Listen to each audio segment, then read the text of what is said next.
Now this video looks at how to evaluate discontinuing a product, perhaps a department or a store. And we're looking again at Garnier, and they have 3 different products: shampoos, styling products, and skin moisturizers. And here's the total, okay, in the last column. And they've got a contribution format income statement beginning with revenue, subtracting variable expenses, and they're broken down between manufacturing and operating to get to a contribution margin, less fixed expenses, fixed manufacturing costs, fixed operating expenses to operating income. And you look at this and you can see that they're making all kinds of money on shampoo, and they're making money on styling products, but skin moisturizers looks like it's a losing proposition. So you can see why a manager would look at this and think, well, I'll get rid of skin moisturizers and we'll make $38,000 more. All right, but the trick is you've got to remember that these fixed costs are allocated to these divisions. Okay, it's not like they're really incurred just by those divisions, like your chief executive costs. Okay, those are allocated against all product lines. So when you get rid of an entire product line here, like skin moisturizers, something's got to happen to these costs, to the $100,000 and the $62,500. They might reduce a little, but they might stay exactly the same. Okay, then you'd be losing your contribution margin of $124,500. Okay, this is cash. These are allocated dollars. So there are a lot of different ways to look at this. Okay, so first, if the contribution margin is positive, then this is cash that the company will be losing if the product is discontinued. Okay, and cash is a lot different than an allocated number. If there are any fixed costs that can be avoided, okay, avoidable costs they're called. Could be a supervisor who would be let go. Then your fixed costs would decrease. And will discontinuing the product affect the sales of the company's other products? This is another strategic question, and it's like getting rid of the deli in a small grocery store that many people only come in because of the deli. Okay, so even though they might look like they're losing money, you might not have any business at all if it weren't for that deli. Okay, and then the last question is, what could we do with the freed capacity?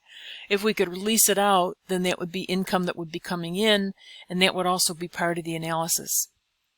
So the way you set this up is important. Let's see. Let's go down to the example from here. Okay, here is an analysis of what is in the fixed costs, and if here's the total fixed costs, there's our $2 million and our $1,250,000 for fixed operating expenses, and from the fixed costs, the indirect labor, salaries of indirect labor, supervisors, janitors, etc., those would go down by $20,000. That's what we mean by avoidable. And the equipment lease would reduce by $12,000. So fixed manufacturing costs would go down by $32,000. Okay, and then for operating expenses, we'd be able to reduce advertising by $15,000, and sales and administrative salaries would reduce by $30,000. So that $1,250,000 would go down by $45,000. Okay, now here's how they did the analysis in the book for how to look at this. And you know, you can do it this way, but sometimes students get confused with it, so I'm going to show you another way to look at it.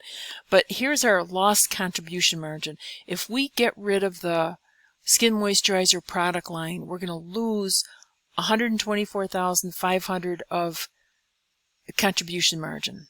Okay, and that's over here, the $124,500. Okay. Okay, I don't mean to make you dizzy, so be careful. Okay, but then we've got fixed cost savings, so avoidable fixed manufacturing, $32,500. All right, so that reduces our loss, and avoidable fixed operating expenses of $45,000.